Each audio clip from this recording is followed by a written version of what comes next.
They called me dead weight. But when I found those yellowed papers, I discovered who was really keeping this house afloat. What happened next changed everything forever. Subscribe to hear unforgettable stories. I was in the kitchen when I heard the whisper that tore my heart in two. "She's dead weight." The words came from the living room, followed by hushed giggles like someone stepping on dry leaves just to hear them snap. My hands trembled as I held the dish towel, and the cornbread I'd just taken from the oven sat there, forgotten as the sweet aroma rose, a reminder of old mornings. I've lived my life almost invisible. I was a mother and then a grandmother. I sewed uniform hems until the needle bit my fingers. I sold coconut candies on the train when money was tight. I washed other people's clothes with hands that still burn from the memory of cold water. My recipe book, oily cover, coffee-stained pages, tells the story my family pretends not to remember. Sleepless nights, stirring broth on a low flame, discreet patches made to hide poverty, coins saved in a jar labeled future. In the old photos, I'm always in the corner, half cut off, holding a plate or a coat. It was easier to fit at the edges than to ask for space in the center. My children grew up accustomed to my silent presence, to my footsteps that make no sound on the hardwood floors. I became the echo of the house, always there, but never truly heard. My heart pounded when I recognized my son's voice mixed with those laughs. It was he who spoke of me as if I were a heavy piece of furniture, difficult to move. His wife added with her metallic voice, "We'll handle it with a signature." Her bracelets jingled in the air, cold as laughter. My grandson, repeating vocabulary that wasn't his own, said, "She's just a burden." The kitchen spun around me, and I held onto the sink to keep from falling. The next morning, they entered the kitchen with forced smiles plastered on their faces.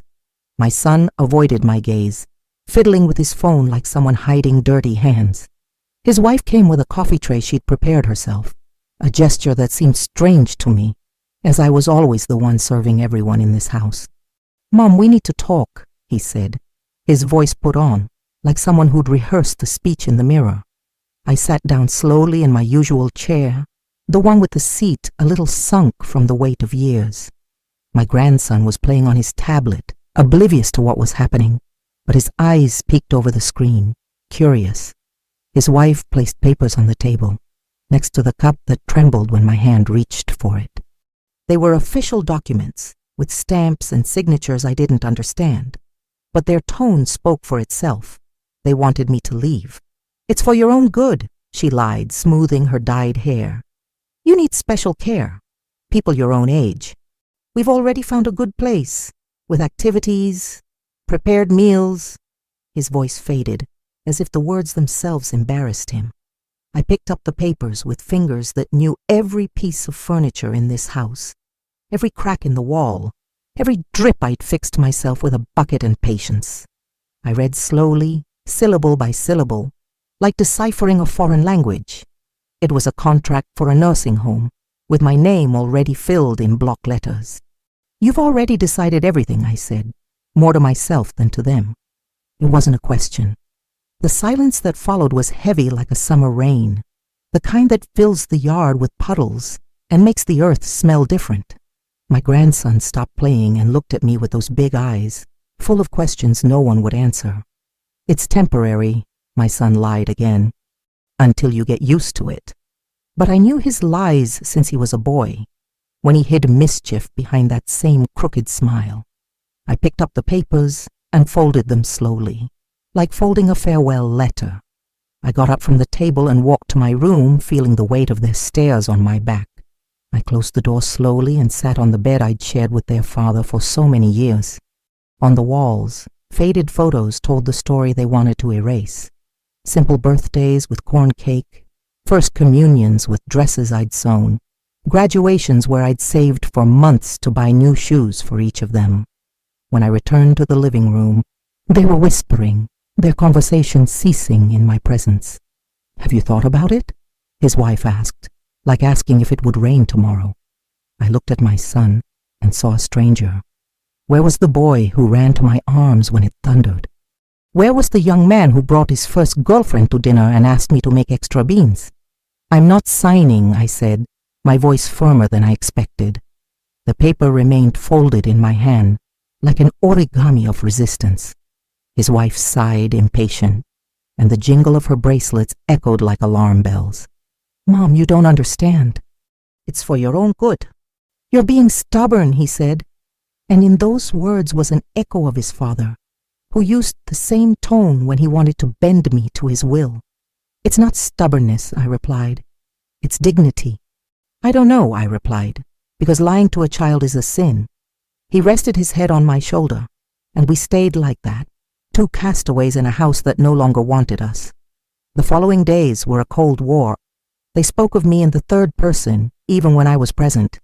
She needs to understand. She's being difficult. She has no choice. I became a problem to be solved, an equation that didn't add up in the organized lives they had built. His wife brought colorful brochures for nursing homes, scattering them on the table like playing cards. Look how lovely, she'd say, pointing to photos of smiling elderly people in artificial gardens. There's bingo, there's water aerobics, there's even a choir. Her voice had that fake, overly cheerful tone of a TV home shopping host. My son avoided being alone with me. When we'd pass each other in the hallway, he'd avert his gaze, like someone trying not to see a car wreck on the highway. Sometimes I'd catch him watching me from the corners of his eyes, as if trying to gauge if I'd changed my mind. But I hadn't changed at all. They were the ones who had changed everything. The grandson started asking uncomfortable questions at dinner. Why is Grandma moving to another place? Why don't you guys want her here anymore? Why is everyone so sad?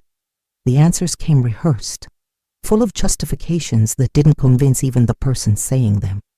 I started noticing details that had previously escaped me. How they'd lower the TV volume when I walked by. How they'd whisper on phone calls.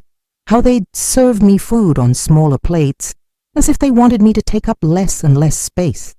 It was a slow erasure, like a photograph fading in the sun. One afternoon, I found one of my handwritten recipes in the trash, the one for the carrot cake my son loved when he was little. It was crumpled between banana peels and empty packaging. I carefully smoothed out the paper and saw my shaky words. 2 cups of love, a pinch of patience, mix with care until just right.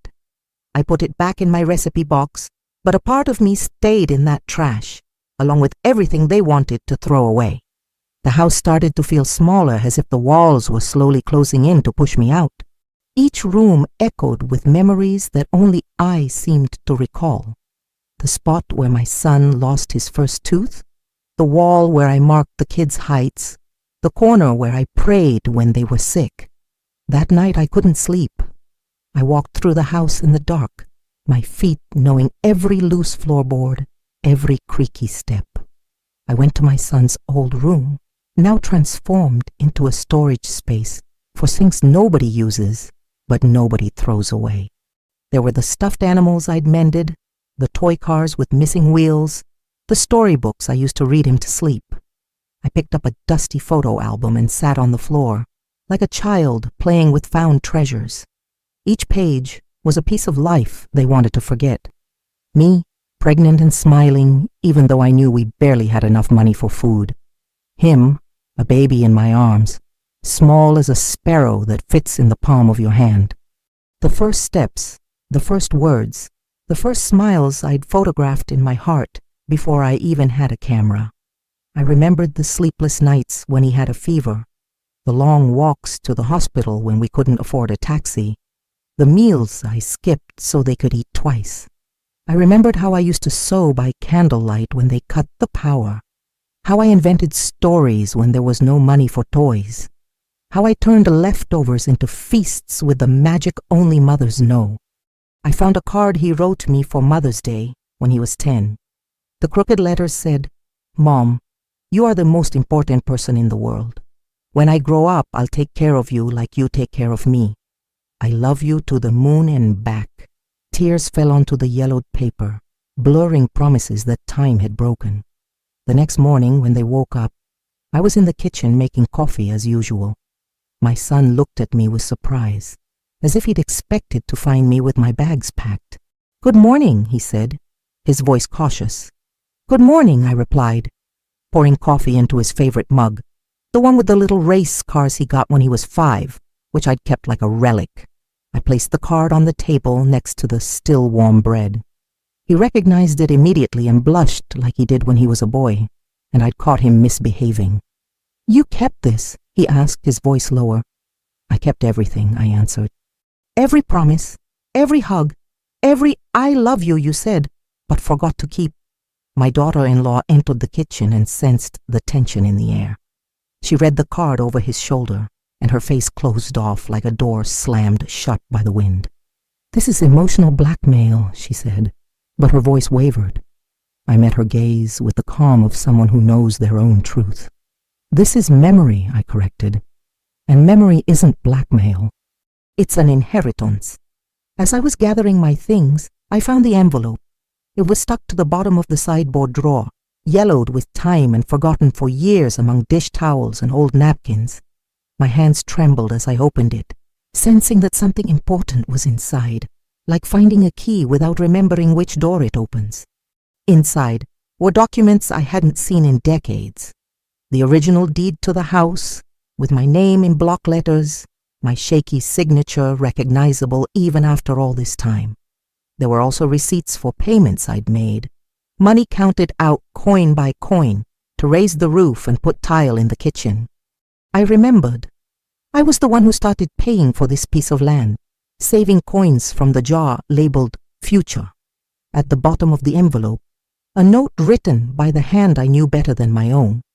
It was my husband's handwriting, that slanted script I used to see on love notes he'd leave under my pillow. The words danced before my eyes. "If anything happens to me, this house is hers." She held up the roof when it wanted to fall. I sat down heavily on the bed, the paper trembling in my fingers like a leaf in the wind. The memories came back in waves. The installments I paid by selling sweets at school. The weekends I spent painting walls with whitewash. The nights I calculated and recalculated the bills so we wouldn't lose the roof that would shelter my children. When they came home, I was in the living room, the documents spread out on the coffee table like pieces of a puzzle that had finally clicked into place. My son stopped in the middle of the room, his eyes wide as he recognized the papers. My daughter-in-law approached suspiciously, like someone approaching a wounded animal that might still lash out. "What is this?" she asked, but her voice already knew the answer. I picked up the deed and read aloud my name, my description, my signature that made this house legally mine. "This," I said, holding up my husband's note, "is the truth you tried to bury." The silence that followed was different from the others. It wasn't the silence of waiting or irritation. It was the silence of recognition, heavy as lead, when lies crumble and the truth stands tall in the midst of the wreckage. My son sat down slowly, like a man who had just realized he'd been walking on false ground for years. "Mom, I didn't know," he began, but I interrupted him. "Yes, you did," I said, my voice firmer than it had been in months. "You knew, and you chose to forget." My son looked at me as if seeing me for the first time, or maybe as if remembering who I really was before I became a ghost in my own home. My daughter-in-law, meanwhile, was calculating with her eyes, like someone redoing math problems that no longer add up. "Even so," she said, breaking the silence with a voice as sharp as a dull knife, "you can't live alone. Those papers don't change the fact that you need care." Her bracelets jingled as she gestured as if the noise could drown out the weight of the words my husband had written. "Care?" I repeated, feeling something harden in my chest. "What care? I cook, I clean, I still climb on a stool to change a light bulb. What you want is to get rid of me so you can live without witnesses."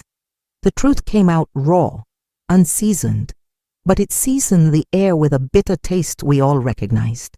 My son stood up abruptly, his chair creaking in protest. "You're exaggerating, Mom. Nobody wants to get rid of you." But his hands trembled as he picked up the papers, as if touching hot coals. "Then why did you call me dead weight?" I asked, and I saw his face drain of color like a shirt washed with bleach. He didn't answer. He couldn't answer. That's the thing about truth. It's inconvenient. It doesn't negotiate. It doesn't accept discounts.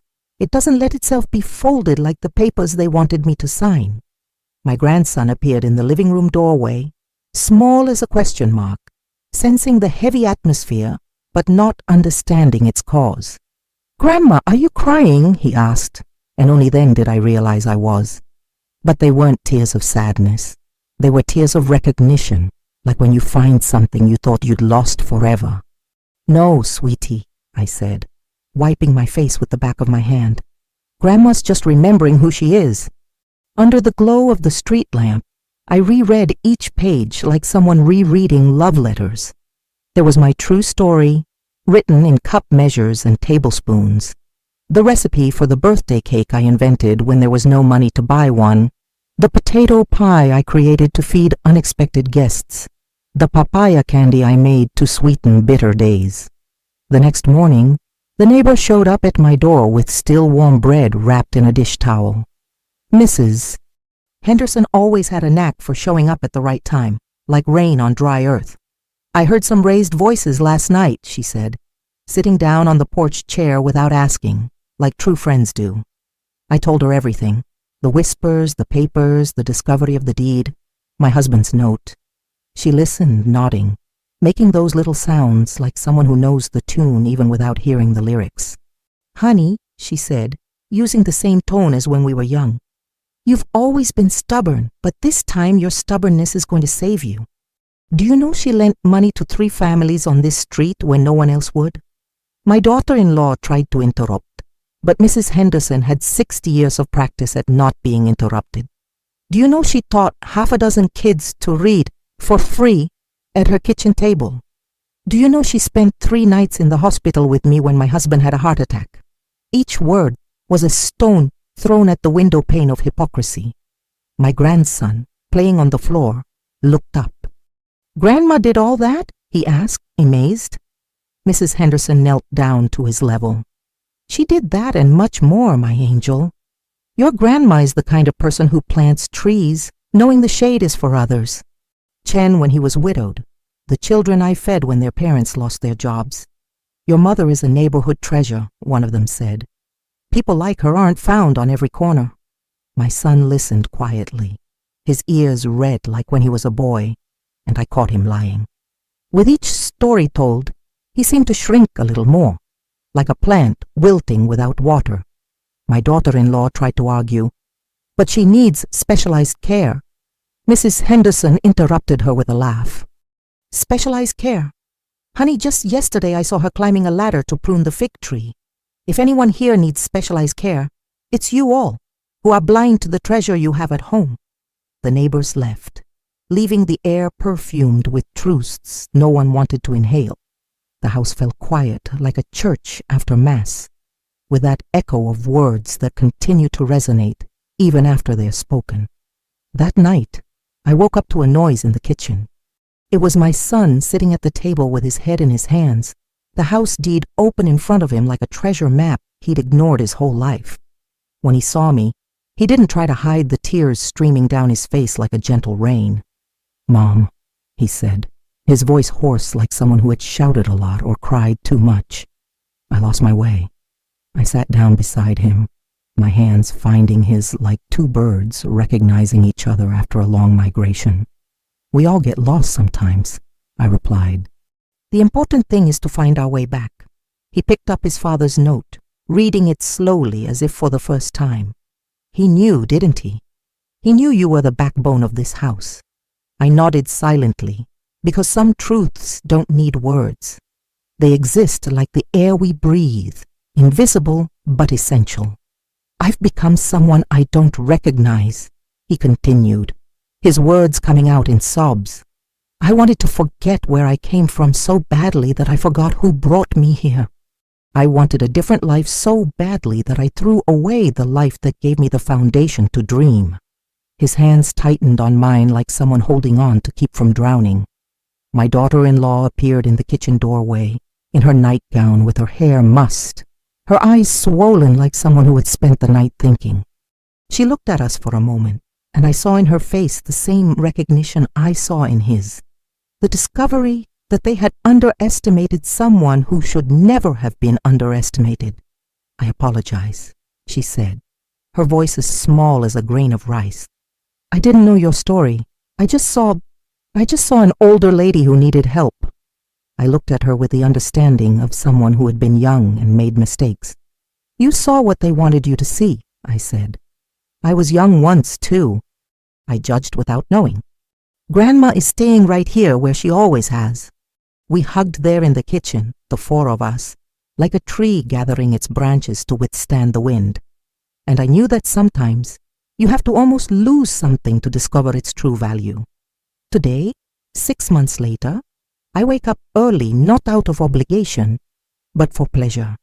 The smell of the coffee I make fills the house like party perfume, and I hear the family's footsteps moving with that good kind of hurry, the kind that has commitments but also a home to return to.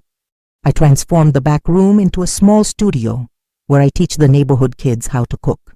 They arrive on Sundays with eyes shining with curiosity and leave with hands covered in flour and hearts full of recipes they'll carry with them for life. My grandson is my official helper, proud to introduce Professor Grandma to his friends. My daughter-in-law has learned some of my recipes and asks my advice on seasonings like she's asking for a blessing. We discovered we have more in common than we imagined. We are both women who love our families with the strength of a hurricane and the delicacy of a breeze. She planted basil on the kitchen windowsill and calls me over to see how the little green leaves are growing. My son comes home from work and seeks me out to talk about his day, just like he did when he was a boy, arriving home from school full of stories. He installed a hammock on the porch where we spend our afternoons drinking lemonade and watching time pass slowly, like vacation time that isn't in a hurry to end. In the back of the yard, I planted 3 jaboticaba seeds I received from one of the neighborhood children. I dug the earth with care and covered the seeds like one covers a baby. Every day I water them and talk to them, telling them about life that grows even when no one is watching. It takes time, they say, to bear fruit. I know how to wait. I've waited my whole life. The difference is that now I wait with hope, not with resignation. I discovered I wasn't dead weight at all. I was the backbone, and a backbone isn't removed. It's strengthened. They tried to erase me like you erase a pencil drawing, but I was permanent ink in this family story. I was a root that grew too deep to be pulled out, even when the branches pretended they didn't belong to the same tree. If you who are listening have also been called dead weight, listen. The one who carries the house on their back is the one who knows the path to the foundation. They can laugh at what they don't understand. They can whisper when you're not around, but life responds loudly when we choose to plant instead of letting ourselves be uprooted. Don't shrink into the edges of photos that are yours by right. Don't sign papers that try to diminish your importance.